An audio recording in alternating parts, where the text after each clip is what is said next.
sucks. Oh, jeez. Oh, hey. Welcome back to Podcast the Hero. This episode is brought to you by Fritzy. Me. I did this one all by myself. Seriously, no one helped me. Except my best friends in the whole world. Mike Ieradi and Matt Kidby. They helped me. But that's it. No one else. Just Mike and HK and me. 3 best friends doing an awesome podcast together. Oh, and also these lovely people from Patreon. There's so many names. Have you ever seen so many names as on Patreon? Roscoe Evans. I'm Lou Lamorello's razor blade, and I am so tired. Rhodey did slap a price tag on his chest. It is $15 on Cameo. He should charge way more.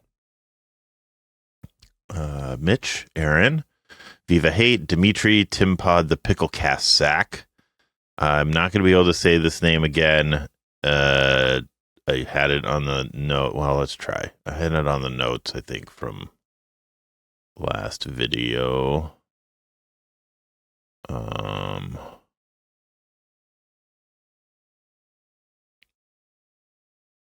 think. Where is it?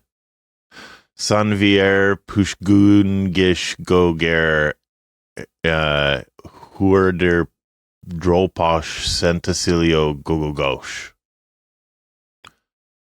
Somebody, whoever that is, please change that name. I'm gonna, it's a nightmare. Allie, Benjamin, Taylor, Dave the Film Guy, Jake, Bob, Josh, in Steven Exposure, Proctoff, Amelia Earhart lives in Rhodey's basement. Oh. Okay. I kind of really like that. Julia, Girth Brooks, Foolish Bale, Grody Chody singing Rhodey inside, old, and Ditzy Husky Fritzy outside. Wrap the inside in the outside. It's the big frig Newton. Holy fuck. I really like that one. Brett Boss Blackwood.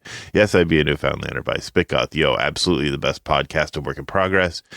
Do you think zebras are consciously aware of how weird they look? I'm genuinely wondering. No, I don't think they do.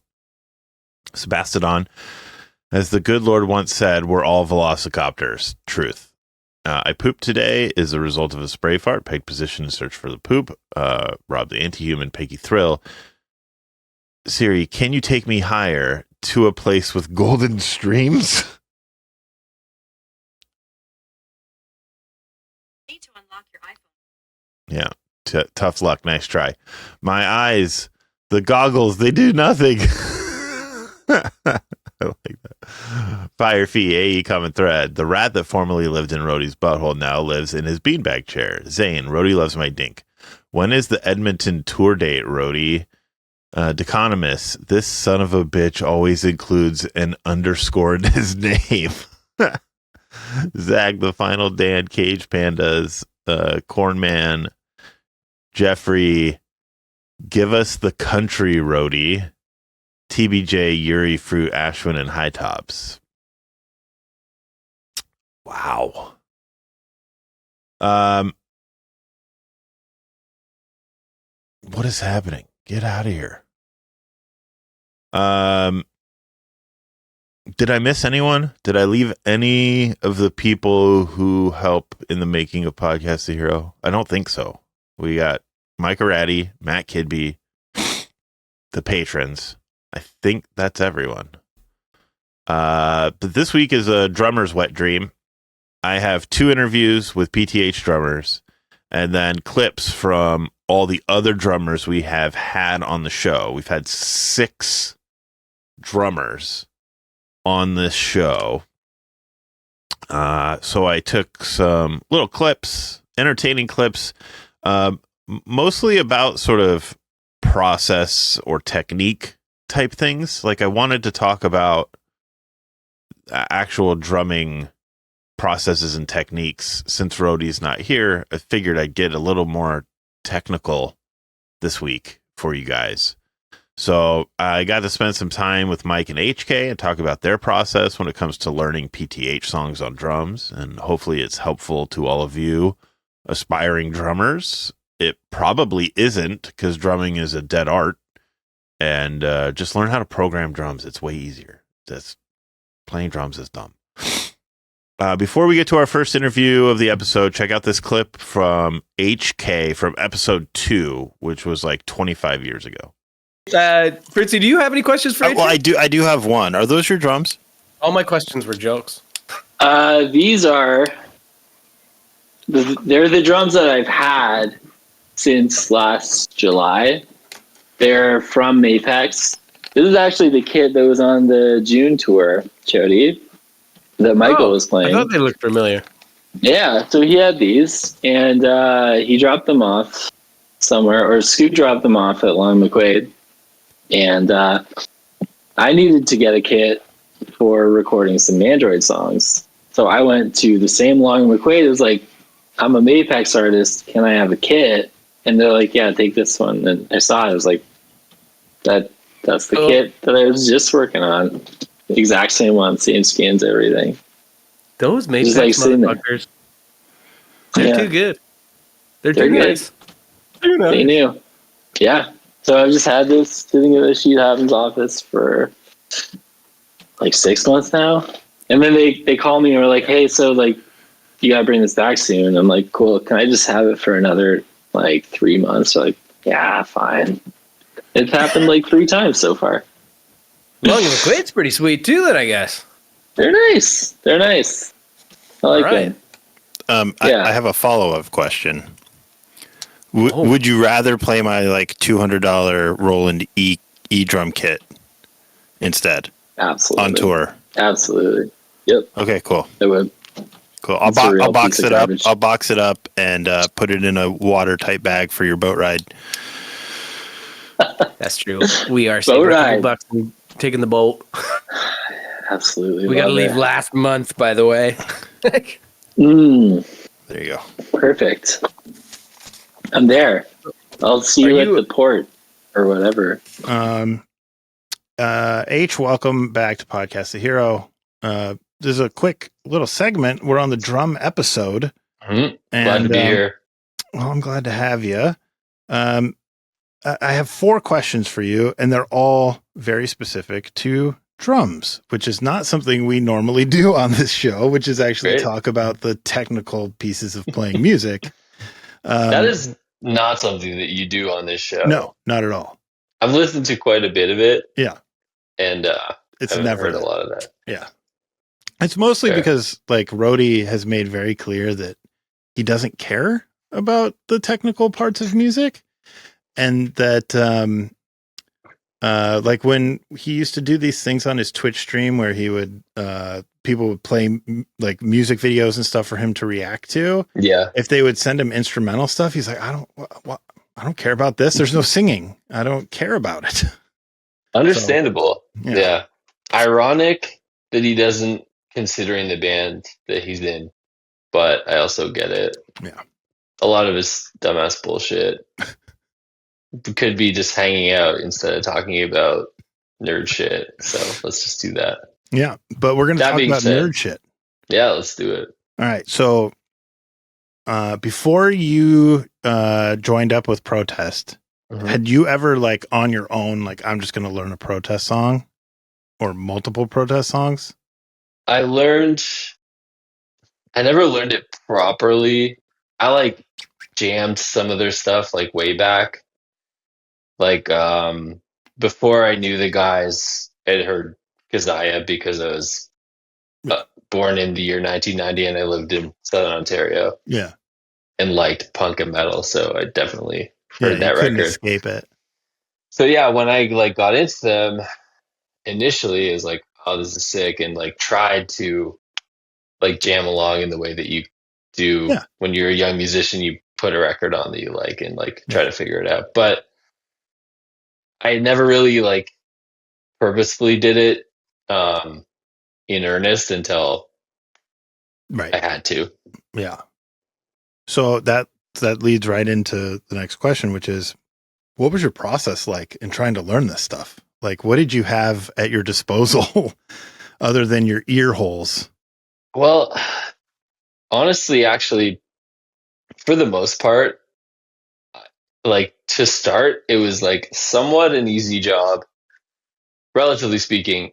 And that's strictly because I had spent so much time watching Mike play most of these songs live because I toured with the band, like teching and doing merch and like doing all of these different jobs in which I was in vicinity of the stage, if not actively being paid to watch Michael and his kit to make sure that like nothing went wrong. So like it was just like exposure therapy for a lot of it, where like I'd just seen him play it, and that was the way that he played the songs was kind of already in my head. So I didn't even really reference like the records that much for like initially for a lot of the songs that they would play on tour, because he had like his version of it that he had dialed in over the years that fit more with his playing style, and I just like knew it by osmosis. So that was kind of it. For the other stuff that I hadn't really watched him play live, it was just a lot of listening to the record and just like kind of noting parts. But more than anything, it's like I know his style and like Mo's style pretty intuitively from like I toured with the band a couple times when Mo was there too. Yeah. So I got some of that as well. And, you know, just by like passively listening to the band over the years,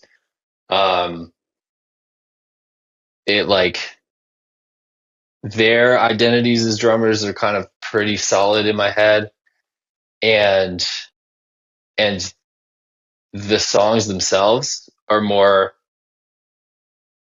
in my brain about like what's happening on the guitars. So as far as like learning things or like being like, this is the crazy part with a crazy time signature, or like these measures are really fucked up, I don't know what's going on, I didn't often reference the drums because that is like a less reliable point of reference for me when I'm playing. Sure. I would make sure that I knew what was happening on the guitars, so that like knowing the melody of something, like a crazy little run or whatever, it's like it doesn't matter what fill you're doing to it.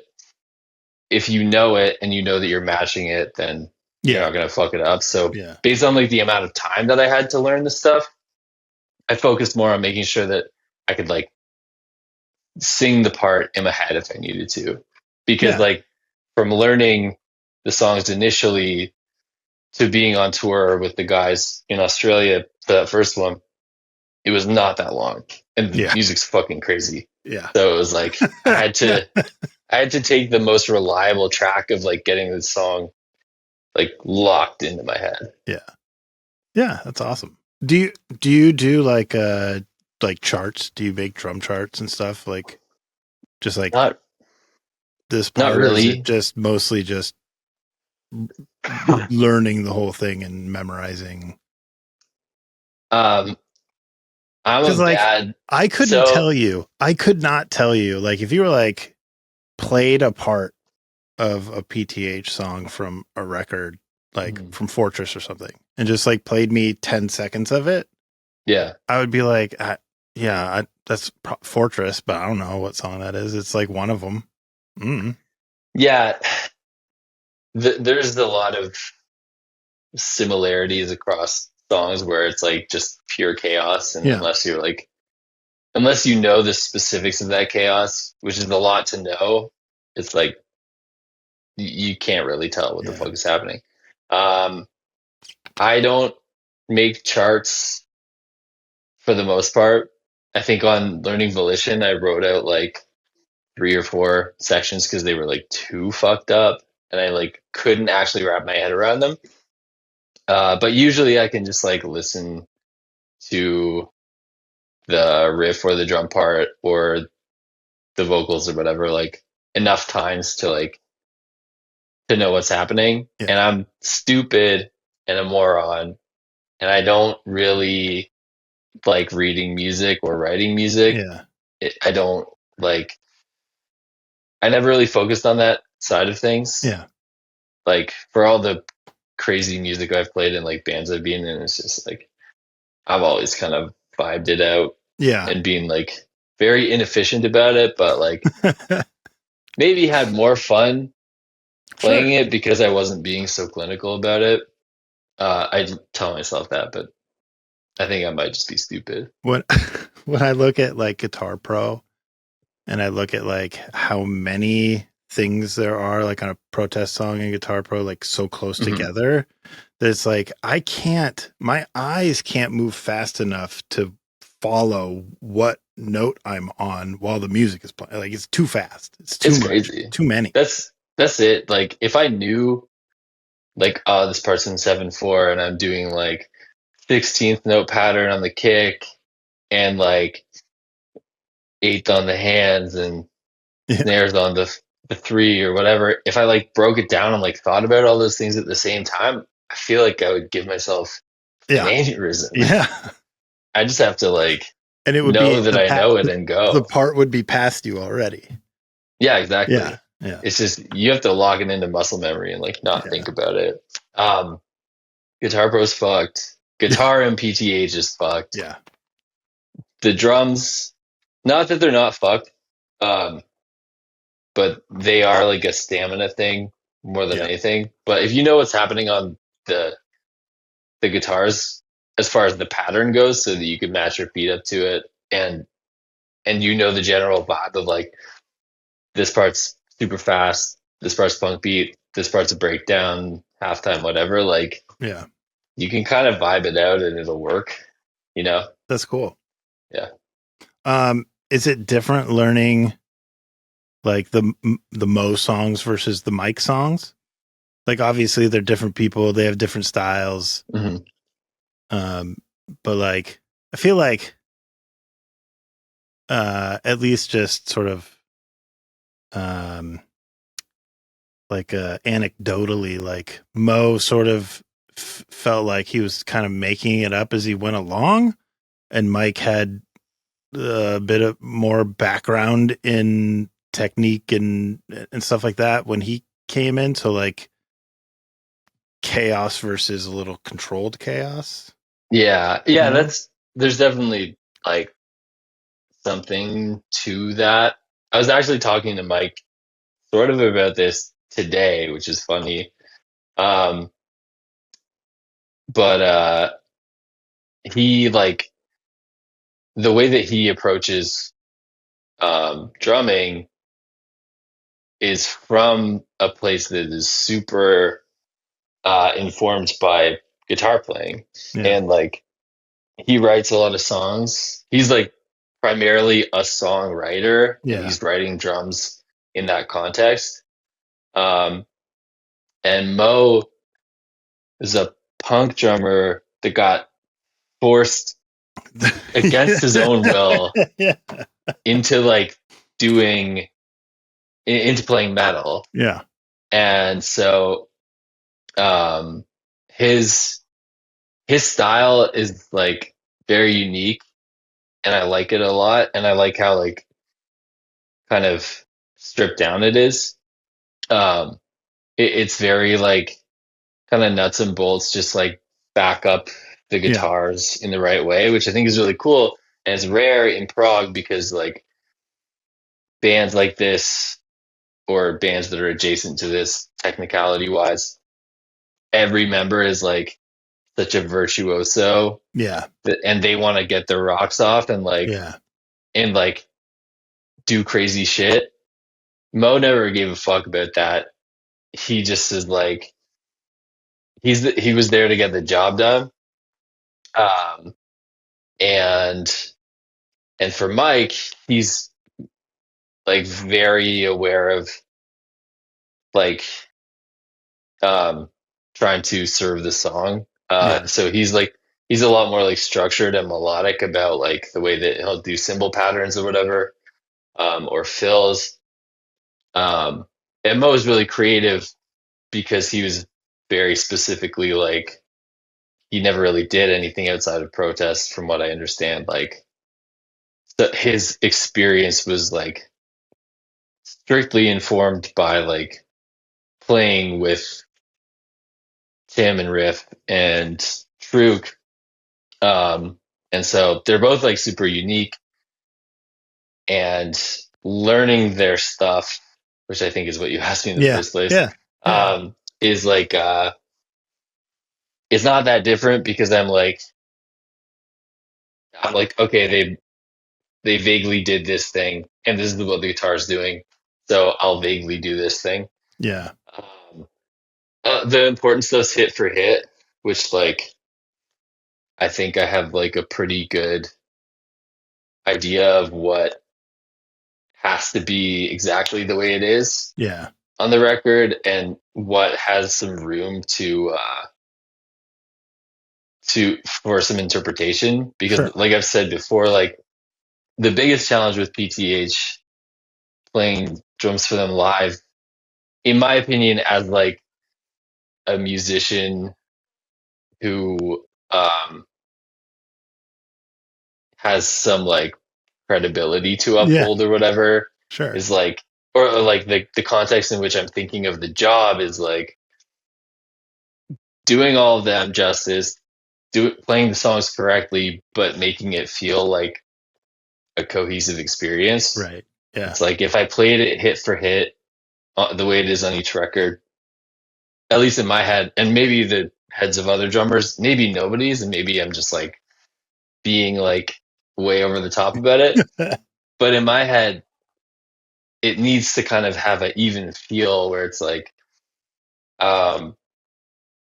in the little instances in which there is room for change in the songs, I try to make the songs feel like they're being played in a similar way. So like, I'll take, because I've spent my entire adult life touring with Mike Ieradi, like even before PTH, I toured with his bands, and he's been like a really big influence on my drumming, because I've just like watched him so much, and I love the way that he writes and plays and everything.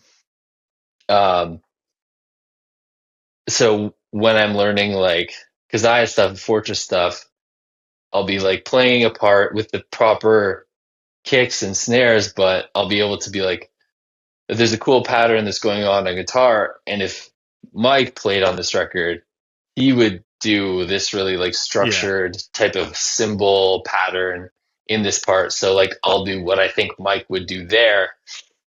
And sometimes I'll do the reverse of like, I bet Mo would like fucking caveman punk beat this part that Mike did, or that like Chris Adler did on Volition, and just like in my opinion, because I love that shit. Yeah. I think it would be sicker, so I'll like opt for the Mo version. Sure. And like between all of that stuff, I kind of, because of my time in like Mandroid and like touring with other like technical metal bands, and like the way that I've learned drums, like, and writing, and like developed my own style, it like kind of finds its way in there pretty naturally too. Yeah. So I feel like the end result, the way that a PTH song gets played live these days, is like a healthy kind of mix of everybody that's been involved up to this point, which I think is a cool way to approach it. It is. It very much is. And I think like, there is nothing, I mean, I've seen you guys live a bunch of times. I've obviously listened to all the records a bunch of times. There's nothing like that is, you know, stands out as like, oh, that's weird, or that's, you know what I mean? Like it all feels right. Totally. When you're seeing PTH play live, it feels like everything's right. Cool. And I think that's the goal, right? That's exactly the goal. Yeah. I appreciate that.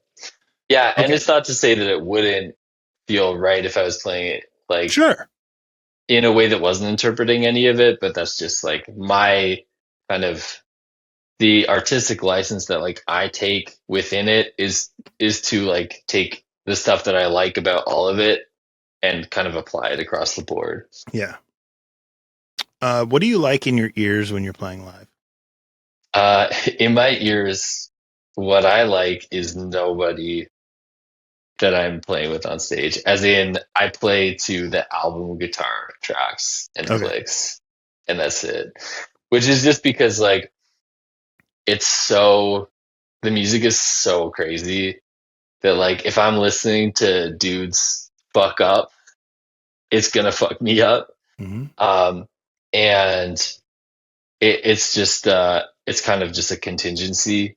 Sure. Where if I'm listening to the album tracks, I'm always gonna have a reliable point of reference. So even if shit falls off and goes crazy, I can just be like, okay, we're at this part, and like just keep going. Yeah. And it's never got to that point, luckily. But just knowing that that's there is it's comforting in such a chaotic situation. I recall Tim fucking up something on a laptop at some point on the tour, and that does fuck up, but that's like it's not mid-song. That's not something that we can control for. Oh, it happens mid-song for sure. We've never stopped, which is crazy. Like that's a hard thing to do, and I'm proud of us for persevering. When the laptop goes down in the middle of a song, it's like, because we're all listening to clicks, we all have our mix, and we're all referencing stuff. When it goes down, it's like we lose everything. Nobody can hear themselves properly. All of a sudden, all these guys have to like hope they can hear themselves and then listen to me playing the song and just like try their best to stick to me. And I have to try my best to remember how the song goes and to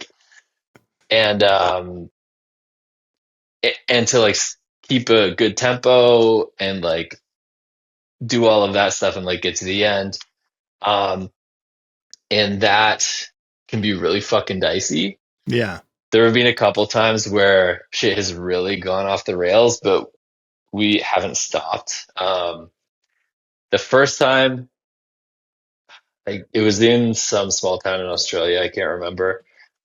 But we were playing Skies, and one of my cake pedals just like fucking broke. So I was playing an entire Protest the Hero song with my left foot, with just like single kick, and like it was a fucking mess and a nightmare. But like we got to the end. It wasn't like a good performance at all, but we didn't stop mid set and start again, which is like not really a good look. Yeah. And then another time we were playing a festival in Quebec, and I was playing too hard that my left leg just like basically stopped working, which was a real eye-opening experience for me. Yeah. And so I had to play like half of a song. I can't remember what song it was, but like half of a song with just one foot, which was a fucking mess. But yeah, those instances, I fucked up. A couple of other times the laptop went down and I just had to keep playing, and like we got there. So yeah, it's the contingency of the guitar tracks. This is a very long-winded answer. No, this is fantastic. This is the stuff that people want to hear, though. I think that's probably true. I try to listen to the podcast as best I can because I love you guys and I want to hear what you have to say. But I do notice a significant lack of discussion about what actually happens and what's actually going on with the band. Yeah. Which is fine, you know. Yeah. I'm happy to jump in and fill in the gaps every That's now awesome. and then. But yeah, that's basically what long story short, what I'm listening to is Luke, who's the only one that's not there. Yeah. Yeah. It's awesome. Well, H, thank you so much for coming in and hanging out. And this was awesome. Last minute. I really appreciate it. And you got it, man. You can eat shit and go fuck yourself. And then thanks, man. You too. We'll put this. I don't know how I'm going to edit this all together, but it's all going to go in, and that's fantastic. Great. So, thanks a lot. See you. Got it, man. Later. And now I have a quick run of clips from other drummers that have been on the show, but don't bail yet, because after this, we have Michael Ieradi joining me to talk about his process. So, first up, we have Ben Murray. From episode 49, we talked mostly about his time as a guitar player for Heart Sounds and a Wilhelm Scream during that episode, but he's also the drummer for Light This City. And during COVID, he started making beats, so we talked a little bit about that.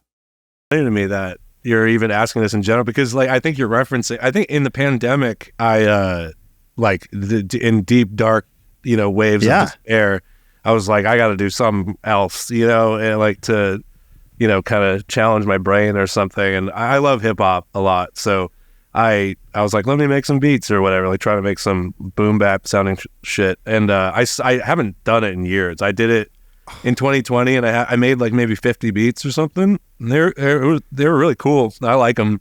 But I use just a Yamaha keyboard. Oh, okay. And pretty much do everything on there aside from sampling stuff from YouTube and whatnot. Yeah. So you don't want Fritzy's stupid little calculator? No. No, I mean, you can ship it to me. Okay. I'll try it out. I'll probably break it as soon as I get it. I'm surprised I haven't broken it yet. Not purposefully. Yeah. Then we had Calvin Smith of the Safety Fire on episode 54 talking about practice, process, and limb independence or lack thereof. Do you remember the moment you achieved limb independence? No, I've never been that good a drummer. Oh. I don't believe that.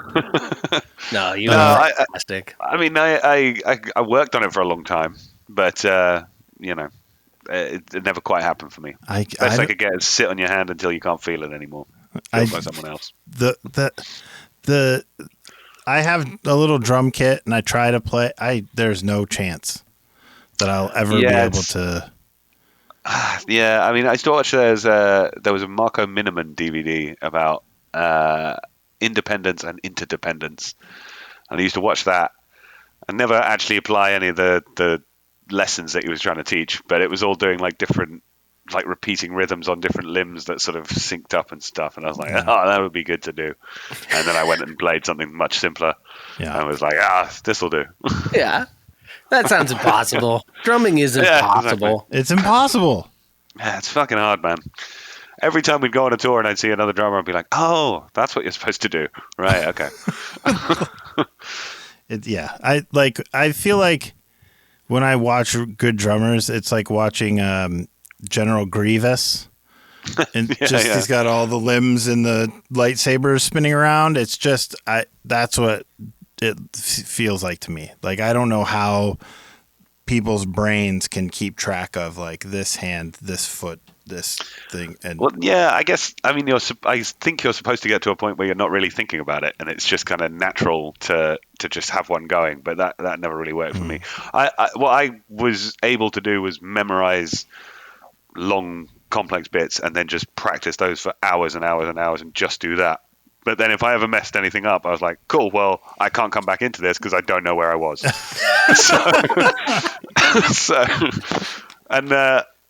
There was a time, there's one of the, I can't remember which specific bit it was, but in one of our songs, there's a bit where I was sort of going into a bit of a fast thing, and Rhodey one day was like, oh, that's my favorite bit. And then as soon as he said that he liked it, I couldn't play it anymore. For the next 3 days, I was just like, oh shit, how does this go? Yeah, I know exactly what you're talking about. You just kind of go on muscle memory, but if you fucking focus on something, it's over. It goes away. Yeah. It's so weird. It's not the same thing, but for me, it's lyrics. I don't think about the lyrics, but if I do, for even a second, I don't know what they are. Well, I find I also start questioning it. I'm just like, nah, that can't have been in there. That bit just wouldn't work. There's no way that's what it is. Yeah. And then literally like 2 episodes after that, we had Nicholas Angelini join us. He's the drummer of A Wilhelm Scream. And also he is a drum builder. And so we talk a little bit about the drum building process as well as some of his playing process. So check out this clip from episode 56. Anytime I go see you guys play, you always have some snares at the merch table. Is that a huge pain in the ass to like travel with those? Yeah, it can be. I try to always get one on the plane without paying for it too. Like when we go overseas. Yeah. Carry it so I'm always like that guy with like 2 carry-ons, and I'm trying to like shove a snare drum in the overhead.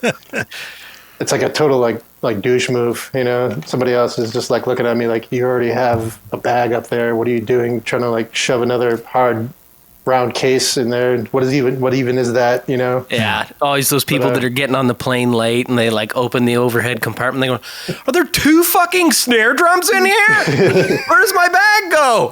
Yeah. Yep. Yeah. Just tell them it's a liver and they'll leave you alone. Okay. Yeah, that's a good idea. Alone. That's my liver case. Yeah. I gotta take it with me. I'm going for a special surgery in the Netherlands. Do you sell many of them at shows, or is it more for like, hey, this is what I do if you want to work with me and order a custom thing? I do sell them. Yeah. Sometimes I'll sell a lot. Like if we do like the States and I have the trailer, then I can kind of throw a bunch of drums in there and it's no big deal. And there's a few tours where I sold like three snares, and sometimes I don't sell any, but it's pretty consistent though. That's awesome. Usually like between bands, I'll go hang out at the merch table and just kind of chat with people and just kind of like spread the word so people know that I actually do make drums, you know? Yeah. That's awesome. It's a little bit of both. What does a snare cost at a merch booth? My snares, they're all different, but like my basic model starts at like $700 US. Yeah, so that's a little more than your standard customer at a merch table's thinking they're going to spend, but right. I'm sure you run into a couple yahoos that go, yeah, I need this in my life. Right, yeah. Yeah, sometimes you get those super fans and they want like that thing that somebody from the band made, you know? And yeah. Like I have to have it because that guy made it, which is... Because like it makes sense to spend that kind of money on a snare, right? Or like a drum or anything like that, or an instrument. But like, I can't imagine going up to a merch booth and being like, oh, I'm going to drop fucking almost $1,000 right now. Right. Yeah, I try to like go on the internet and say like, hey, I'm going to have this drum for sale on the next like Wilhelm Scream tour. So some people can actually plan ahead for it. That's nice. That's smart. Yeah. Roadie can't even sell their skate decks. Right? That's true. Well, that's because you've been skating them before you try to sell them, right? Well, that's also true. Like we even signed them all up and tried to get rid of them. We had to buy them. We had to buy them from the company and just go, put them in a fucking storage container somewhere, man.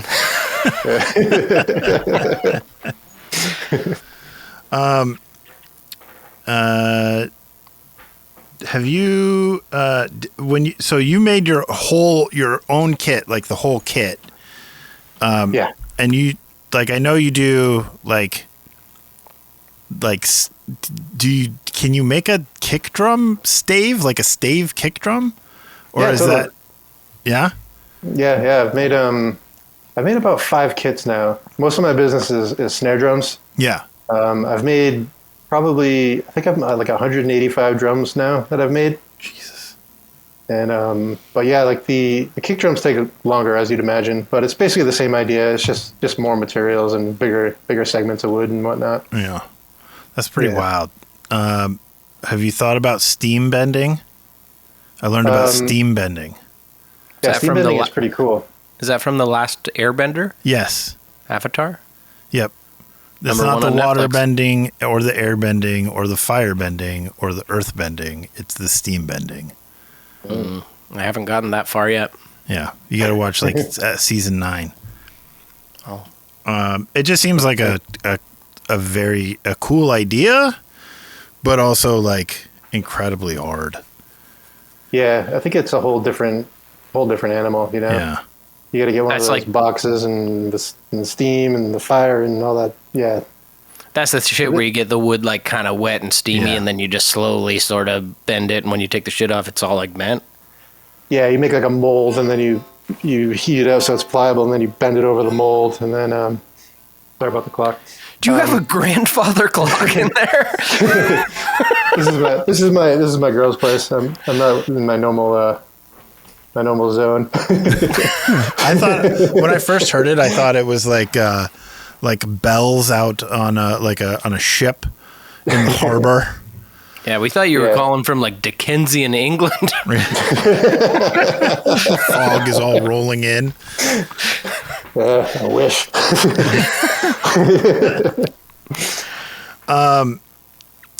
Have you ever considered just going into the woods and finding whole logs and just hollowing out the middle part? Yes.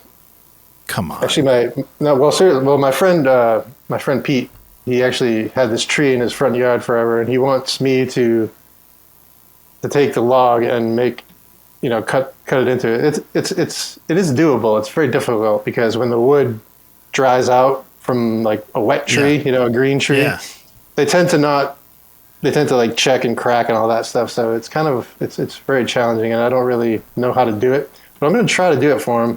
So I'm going to get my chainsaw, take this stump and like plunge cut into the middle of it and kind of like do this all madness with a chainsaw, which is probably going to be very dangerous.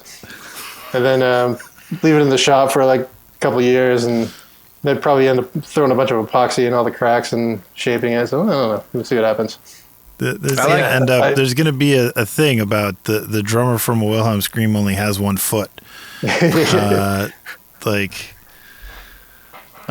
like the idea that your friend Pete just like sends you a picture of a tree and is like, "Hey Nick, I got a new kit for you." Yeah. He always. I've made him a couple drums in the past, and he always is trying to like take me to the next level. You know, he's like, "I want you to do something you've never done before," and I'm like, "Oh, can't we just make something doable?" It's not going to be like where I have to learn a whole new woodworking skill. You got to buy new equipment.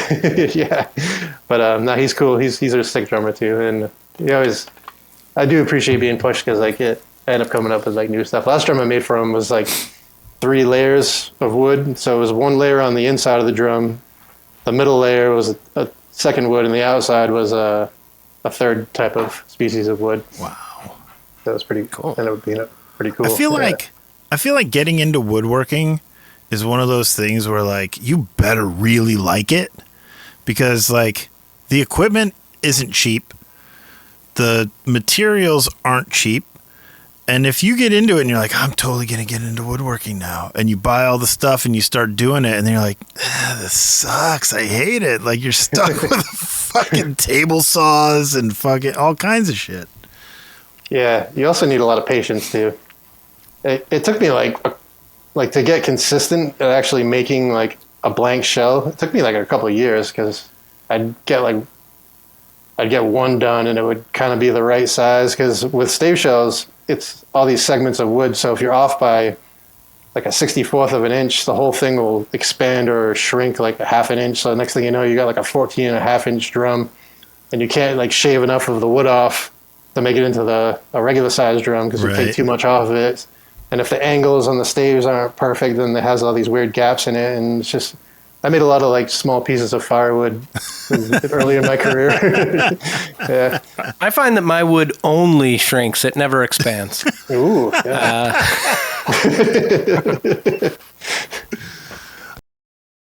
And finally, before we get to Mike, here's Bricks from Majors during episode 76 talking about their process of remote recording and writing, which is pretty cool because like in this modern age, you can make a record and not even be with the people that you're playing with. It's pretty cool. How do you guys practice? Tell us how you practice. That's a good question. Not golf, music. How do you rehearse? How do you get together? How does it work? And can we see a little?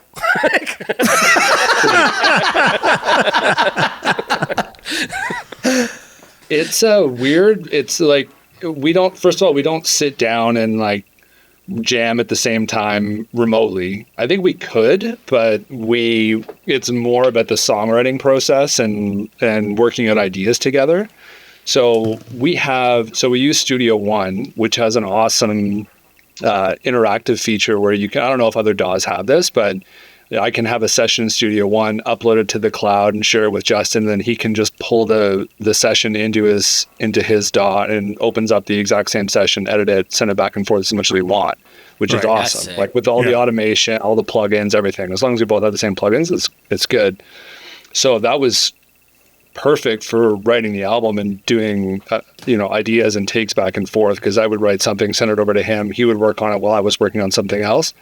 So yeah, and then the other thing that we did is we set up remote desktop. So I did it a few times, but Justin he would be in his vocal booth and I would be on a remote desktop on his computer, and I would be engineering the session from my basement here in Ottawa while he was singing in Charleston, which was pretty cool. Whoa. Yeah. That's fucking wild. Yeah. It was cool. Yeah. Like we're pretty cool It's guys. or I would just have like a melody or like a thing that would get in my head, and then I would just record the voice memo, send it to Bricks, and then he would put it in Studio One and just like write a song around it. Cool. And so it's pretty neat. Yeah, the first song is crazy. The first song that we did, Golf Gods, Justin just had a melody idea and he just sang it into his phone, sent it to me, and I'm like, cool, this is a wicked melody, I'll write a song around it. So I actually wrote like a country sounding chorus to it. So we were almost a country band. But then honestly, country is way more popular, and probably especially amongst golfers. Yeah, but we don't want to make money. Yeah. We're traditional. We're traditional musicians. Like 200 followers on Instagram. Musician. I feel like golf, jazz and classical music are the music of golf. But maybe that's just because that's what my dad always listened to. You haven't been out there lately. Yeah, it's a lot of WGCs out there on the golf course. Like your classic rock stuff is what I hear a lot of the time. And then when the youngsters get out by themselves, I live in the South, so it's all country. Yeah, I was gonna say, I feel like Morgan Wallen is a pretty popular artist amongst golfers. Yeah, you know what? He's a pretty popular artist in general. He's like, yeah. All right, so now we get to Michael. Before we get into his interview, here's a clip from his appearance on episode 9, and then we talk about his process, and it's incredibly interesting. So take a listen. So, Mike, when was the last time you played drums? The last show. Oh, really? You haven't picked up a pair of sticks since? My word. Even after you got that, what is that cool thing that you place on there and it makes your drums sound so sick in videos? I gave it to HK so he can practice for the show. Oh. Yeah. I took like most of he came to visit and I took most of my setup and was just like, make your life easier. Take this, get that Moises app, blah, blah, blah. Like, take the session files out of Ableton so you can run them. It just showed him what I did and like run it all through that Yamaha thing and it'll be easy. And we just kind of like, I helped him kind of like set stuff up remotely, but he took care of himself and seemed to have worked. I just wanted to take a bit of a break from drums, to be honest. Fair enough. Because the only time I was actually playing drum, and that's a lie. I got pretty into playing a lot of funk, or death metal, either or, but I would only ever play to get faster or like better. I was never just playing to have fun. So I would like look at my drums and be like, I need to like set up a metronome and just like run patterns until I'm faster and better and tighter and blah blah blah. And it's another reason why I don't use like social media stuff, because like my whole feed is drums, and it's just these absolute phenoms who are playing drums 24 hours a day, which is not what I do, considering it was never my aim to be like the best drummer. As Rody knows, the only reason I'm in a band is to write music. Like that is what I want to do. I like composition. I like writing music. I play way more guitar than I do drums. And drums are, to me, are it's complementary to the rest of the music, as it should be. I'm not out there to be like, check me out. You know what I mean? If I did, I'd play in a death metal band. But if you did, you'd be wiggling your bum up front stage, because that's what I'd like to check out. Your bum. Anytime. Yeah. I've seen it bare several times. Absolutely. Anytime. You just call me and I'll be like, here it is. But yeah, that was the last time. And instead of him playing this guy and like guitar and just writing music, and then I'll eventually set it all back up and mess around and do all that sort of stuff. But yeah. So Tim did ask me to play a song at the Ottawa show, and I said I will be very out of practice, and he said even better. Yeah. You don't consider programming to be playing? I assume you're still programming drums.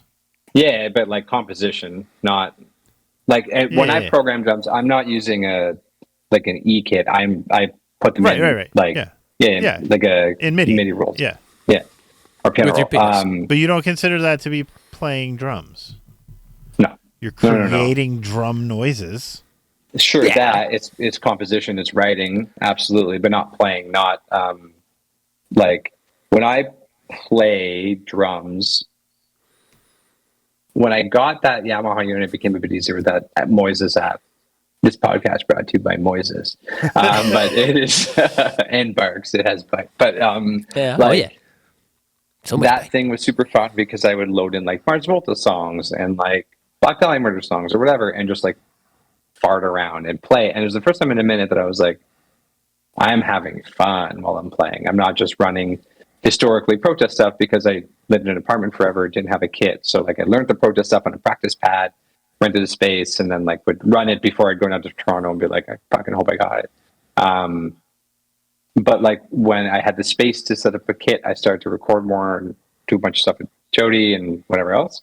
But still was only really, that's right, was only really ever playing to be better or to record something, which is like not cool. You know what I mean? Like Ben's a perfect example. Ben plays guitar for a job, like he's a teacher, but like also plays guitar out of pure enjoyment. Right.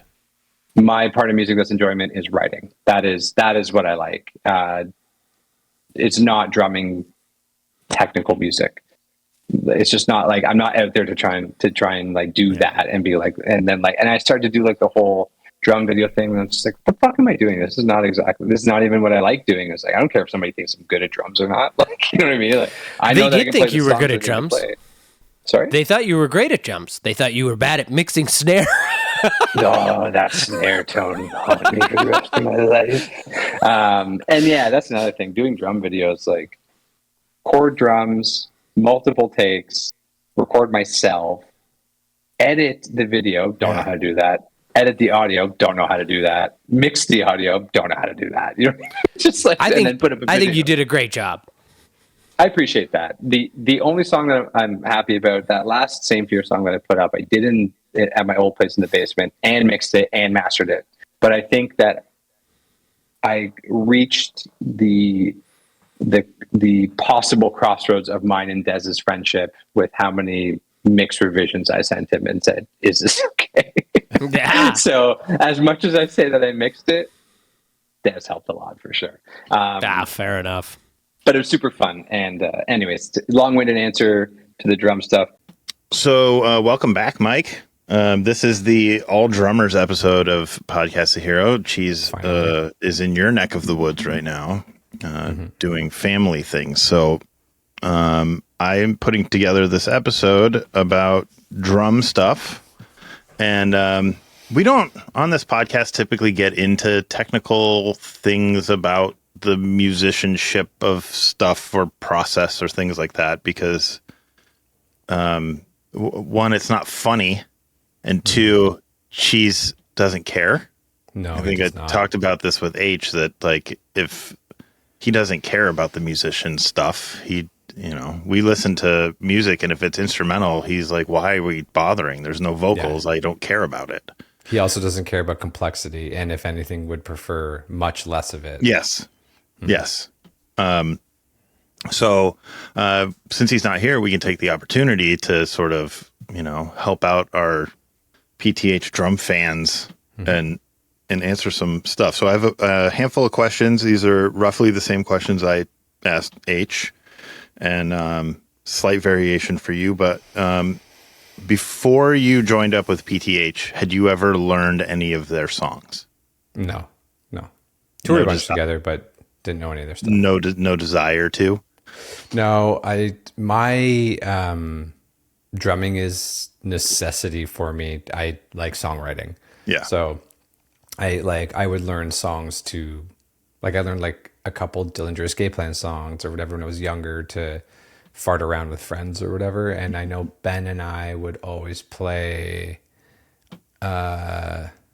Vulgar something, Black Diamond song from Miasma, and that would be like I think we learned like half of the song. Like it's just not something that is pretty much the only reason I like learn anything on any instrument is in order to compose something. So never really learned a lot of covers. That took time.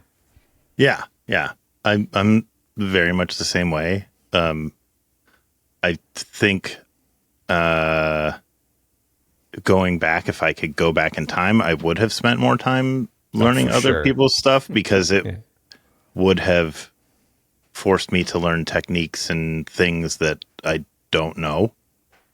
Yeah. And, that happened when I learned all the PTH stuff. That was the first time I ever really learned a bunch of material by somebody else, and in turn made me learn all kinds of stuff about my own playing and develop much I don't know, a larger array of techniques that I didn't know, because I would always play like within my wheelhouse and then like just slightly out of it all the time.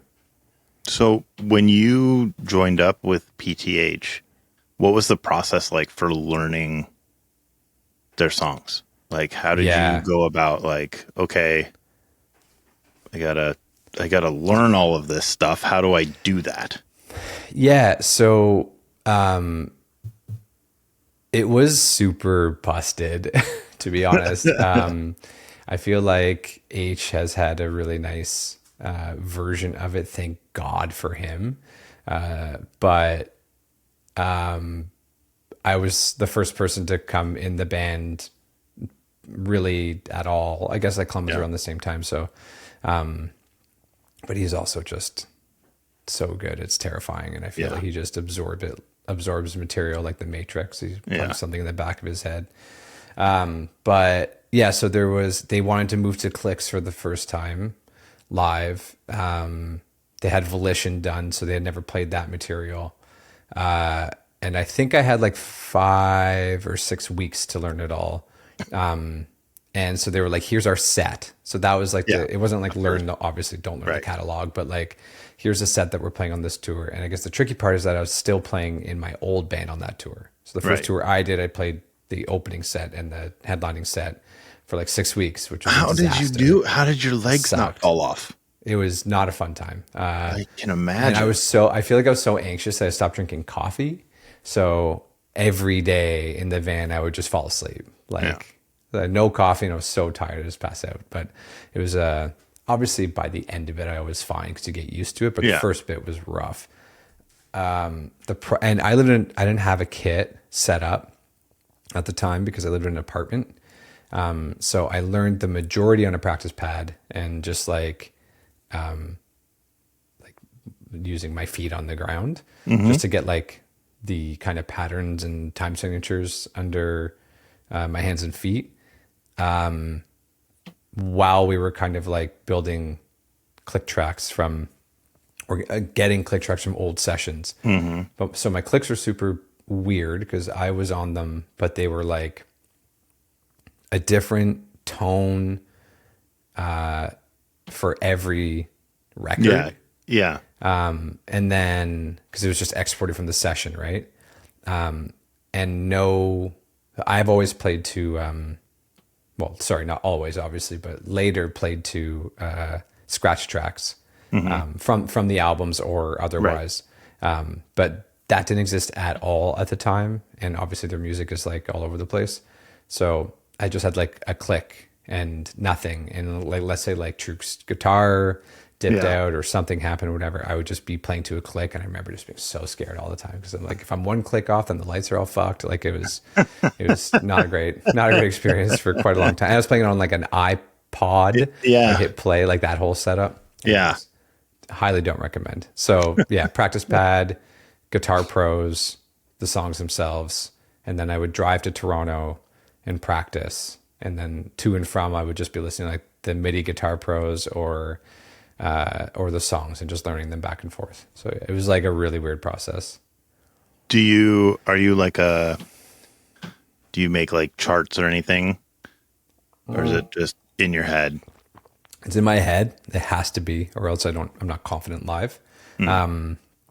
I think one thing I've taught a lot since then is the power of something like, if you read music, read the music, but visualizing the chart. So in my case, Guitar Pro. So like my old band had a lot of weird time signatures, but PTH has a lot more. And visualizing what that looks like as I'm playing it made it so much easier. So if I knew something was like let's say blood meat, you just memorize the pattern and it works, and that's fine. I found like pieces of the Descensions were really weird. And the click was really not great. Like it didn't, they had played it live for so long without a click, or we're used to it in a certain way that when we put it to a click, it was like conflicting and it's just like all kinds of stuff like that. Right. But they didn't hear the click. So it'd be weirder for them. It's just this whole back and forth. And I was new and I was nervous. So I was just like, sure, whatever you say. But later learned that it's like, no, the click lines up in this way. And then they would hear it and be like, oh, cool. And everything got tighter. Right. But visualizing like the bars in Guitar Pro, be like, oh, here's the last bar that has like the extra 2 16th notes or whatever, like that would happen, and it would that visualization would help a lot. And then the other thing that I would do is for certain songs, if there was a really weird pattern, I would just write it out and tape it to my bass drum just as a reminder. The one that I remember is Hair Trigger. So I've always said like over a really beautiful part, which is Cheese singing with Jada. It is this like unbelievably unnecessary instrumental because no one's paying attention to it. Right. So Truk is just sweating bullets playing this bananas ass lead, and it plays this whole rhythm on the first half and then reverses it on the back half. It's like super complex. It's this whole thing, and like I never once in my life noticed it listening to the song and touring with the band forever, because I'm just hearing Cheese sing and Jada go, and it's this nice part or whatever. And then that part I always be like, this is just an annoying thing to have to play because no one cares versus what he's singing, to be honest. So, but I wrote that out to be like, oh, and then it's this like double whatever and stick it on my bass drum. That's awesome. So I always had a laugh about that, just being like, we're all sweating and Cheese is singing, and the only thing people are listening to is that, including me. That's amazing. Yeah. Was it different learning stuff that Mo did versus, say, the stuff that Chris Adler did? Like, yeah, obviously they're two different drummers. They have two different styles. Chris was brought in for a specific purpose to play specific stuff. Mo came up with a lot of stuff sort of organically, in sort of being more or less forced into having to learn how to play these types of drums. So like, is it, as you're learning that, like, what's the differences between trying to learn something like that Chris did versus something that Mo did? Yeah. Good question. Probably the question I got asked the most was that, and it's super valid. Mo and I play similarly. So I found his stuff just in general like made more sense. Maybe some of the song structures are harder for sure, because they're looser, for lack of better terms. Like it was more vibey and whatever. But his parts were, I was like, yeah, this all makes sense. This is fine. Learn the weird time signature stuff or whatever, but like the patterns that he plays and the fills that he does, I'm just like, cool. Yeah, that checks the boxes, and we've been friends forever. And I already played similarly in my band, and probably picked up lots of influence from him over the years. Like it seemed to fit pretty easily. Plus we both have like a lot of like punk chops, which I think is arguably one of the harder things to get if you don't play punk rock. Is like knowing what that beat is meant to feel like, the push and pull, the purpose, all that sort of stuff. So settling into that was easy. I was just like, cool. Yep. All right. The stuff on Volition was super robotic. So Chris has a different playing style, but then also the composition of the songs themselves were just way more robotic, and the BPMs are higher, and it is more difficult all around. And I remember just before I did the first tour with PTH, we went to see Lamb of God, and Chris was asking me about the parts, and he was like, no, he's like, I do not envy you. He's like, those songs are like, he's like, they're not, like, they're crazy. And he's just like, to play that live, I was just like, oh, okay, cool. And it was a great conversation to have with him, like after going through that process, but like, he was not stoked about like someone having to go and do that, because obviously you do takes in the studio and whatever, and editing and so forth and so on. He's not saying they're playing that material, the whole all thing back live. to back. And so I was like, okie dokie, that's cool, I guess. And certain songs ended up feeling like supernatural. Like I think Mist is probably the easiest song in the set, because it's fast, but it's like, I don't know, just like felt fine. And then we were playing, I guarantee H said the same thing if he's talking about any songs, but the fuck is that song called? A Life Embossed. Is just a huge piece of shit. We started playing everybody who plays it, everybody involved in the band hates it. It's a nightmare. Like, they hate playing it. It's impossible to play. They think everybody who listens to it hates it, that it's like the least popular protest song ever. For sure. And I don't know. I mean, I get it's tough, but I like it. It was like one of the first protest songs that really like spoke to me. It's a great song. Yeah. Like I love tech, so I like it. It is a musician song. Yeah. It's got a super Metallica ending, so I love that. And whatever, like it's got a lot of cool parts to it, but like we would play it and people would just be on their phones. Yeah. And we would just be like having a not good time. Like every single one of us would just be like, Jesus Christ, this is difficult to be playing, and people would just not care. And then we kick into Mist and everyone would go bananas. Because there's, I don't know, a downbeat. Like, you know what I mean? It's I don't know. It's the classic case. I was watching an interview recently with Shannon Lucas, whom I love. And he was talking about, I guess, like, Job for a Cowboy asked him to play drums like before he was in Black Dahlia Murder and whatever, blah, blah, blah. And they were like, well, we actually want to change. I don't know if you remember Job for a Cowboy's like OG sound on the Doom EP, where it was like I don't know, core E for that time. And it was like, you know, like more deathcore. And they like actively wanted to turn into a technical death metal band, which they did so well, in my opinion. They're awesome.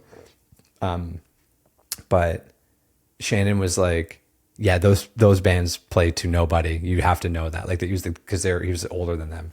Right. He's like, that kind of music just doesn't resonate. And I like Life Embossed is like the prog version of that. Yeah. It is so technical.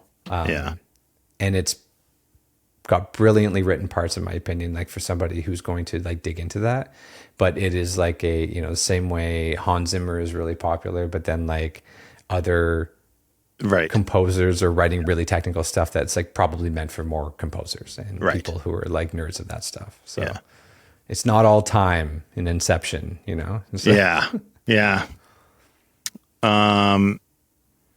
What do you like in your ears when you play? Like, what do you want or need? Guitar and drums. That's it. And click. Yeah. What I like to hear the production for sure. I think when we started adding that in, I got really stoked. So we got Juice to get us like all of the prod from Fortress and the other records, but like Fortress has so much. Yeah. Like, he essentially played all of Sequoia Throne on a synth, and the synth line is there, and he's just like ripping synth. It's so cool. So many wicked layers of horns, and just like he went wild and put all this stuff together, and you can hear it on that record. But a lot of it's quite buried. Yeah, shakers, blah blah blah. Really fun stuff. When we got all of that, it's all I wanted to hear. Yeah. So we're able to like mix it differently and on our phones or whatever. And I would turn it up pretty loud because it would like get me super stoked. I'm like, awesome. I don't even know how loud it is front of the house, but I love it. So it would be, I would have the studio guitar tracks, like mono, don't care about panning, whatever, as a reference, the click, which would just go away eventually because you get used to playing it. And I would turn the click down further because you have the guitars. It just becomes like way less stressful. And then in prod, and the bass was close enough to me that I can just hear it. So and then my drums or whatever. But it would be I learned to turn my kick down more because I would be so concerned about every hit that it has to be like the perfect velocity.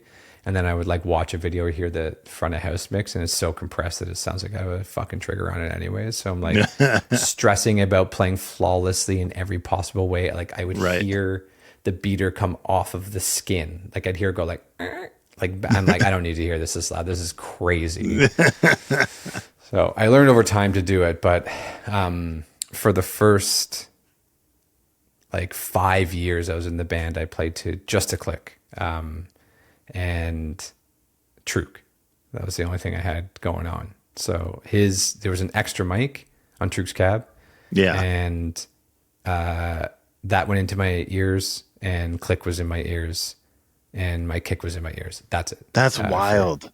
It sucked. It was because it was not a good time.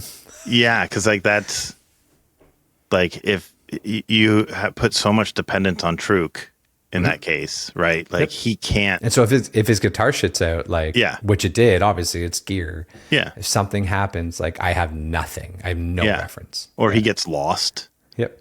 Which also happened because it's a lot of crazy music. Yeah. And then also like he's just playing a lead for 90 minutes. Yeah. So I'm following that. Yeah. The theory there is that like I syncopate so much with the leads on kicks that it made sense to follow him, obviously. But yeah, it was like a lot of room for error with that setup. When we all got on clicks years later, and we like normalized the clicks, and we actually took time in the session, and we did all this sort of stuff, it made a world of difference. Yeah, not just from like a playing standpoint, but how much I enjoyed playing live. Right. Because it wasn't that fun before. Like it was like a job. It felt like a job. Yeah. You obviously forget about it. It becomes your normal, and then you have fun and all that sort of stuff. Sure. But in general, it was like, I couldn't believe the difference when we set up the session properly. I was like, oh, this is sick. I really enjoyed it.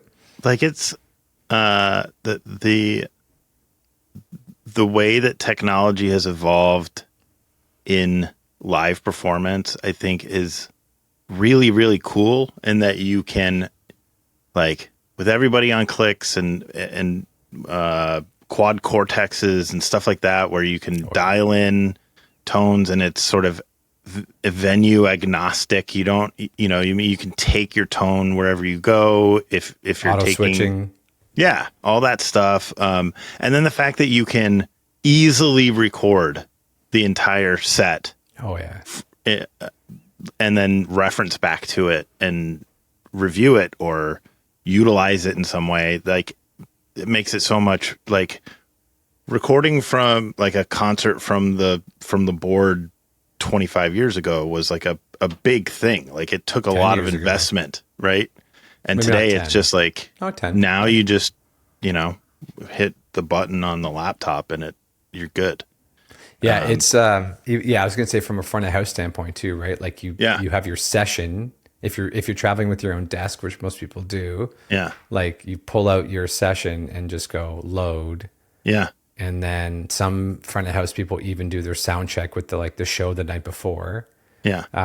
So no one even has to sound check, and then they're like, oh, if it's I'm not a front of house person, so I assume that they go and do it to make sure everything's fine after and all the patches work. But like,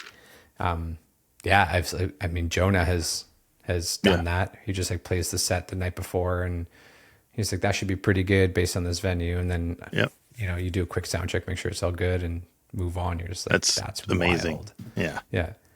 The day long gone are the days of hitting my kick drum actually for 15 minutes. Yeah. Like having a coffee, refilling that coffee. Yeah. And just sitting. Clunk forever for all of time. Yeah. Yeah.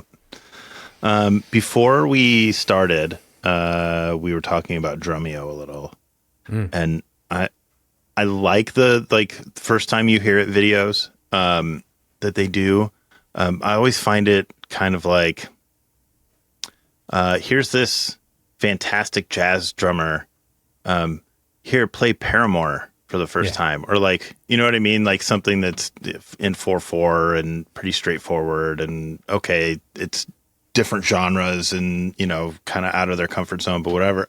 I want so badly for them to like throw a PTH song or something like that in there and be like, play this, have fun. Yeah. I've had people say that to me too, where it's like, it'd be cool if they did this like really difficult song, it would make for a great video. No, it would be that person would hate everything. Like quit. Imagine you have to like pick up and like, learn this Dillinger Escape Plan song first time you hear it. It's just not, it doesn't apply well. Like I think the original one, if I'm not mistaken, that I saw was Larnell Lewis plays Enter Sandman by Metallica, and that just like blew up. Like Larnell Lewis is not of this earth. Like he is so good at drums. It's shocking. I went to his clinic in Ottawa, which is like the basement of a bar or something. And he was talking about how he studied his bass drum pedal from every angle when he was younger, lying on the ground to understand the mechanics of it, so that he could, on any pedal that the spring tension wasn't too low or too high, he can do just 5 consistent strokes, 3, 4, 5 consistent strokes. And he did it in front of us. And it was so unreal. Like it was genuinely unbelievable. And then he's going to go and learn Enter Sandman, which is like a pop structure. Yeah. It is 4 to the floor. It's drum beat number 1. It is ready to go. I'm not taking away from that, because I think the idea, is get as close as you can to the original song. Sure. Yeah. But anything more complex than that, and it becomes, I think there's been some where like, ooh, here's a weird time signature. Like here's Mastodon for the first time. Here's this for the first time. But be like, here tilting against windmills for the first time, and then be like, I'm not doing this. I'm not doing it. No, I've heard this one. I've heard this song. Yeah. We have to do a different one. We got to pick a different one. Yeah. I already heard this one. Yeah, exactly. Dream Theater, I know their whole catalog. You have to pick something else. Yeah. So, it's interesting. That's it. That's what I got for you. Thank you so much for doing this so short notice. Always. And I really appreciate you. And love talking to you, Fritz. And I'll talk to you later, man. Sounds great. See ya. Okay. So thank you very much to HK and Michael for jumping in last minute to help me out with this episode. Everyone else not involved in this episode can eat shit and go fuck themselves.